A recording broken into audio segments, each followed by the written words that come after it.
If you want to install Telegram on the Samsung Galaxy Watch 9, what you need to do is you need to swipe up on the watch face to open the list of apps.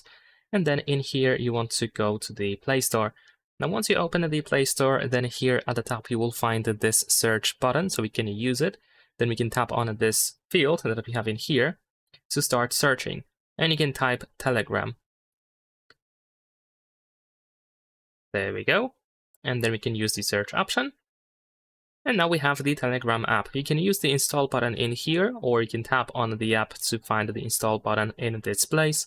And now you just need to wait for the app to be downloaded and installed on your watch. You can of course exit the app if you want to. You can just use the home button to jump to the watch face, and you can do all other stuff that you want to do in the meantime, and the app is going to continue to download, and soon it should be installed. And once the app is installed, then you should be able to find it on the list of apps, and you can easily open it and use it on your Galaxy Watch 9. Leave a like and subscribe.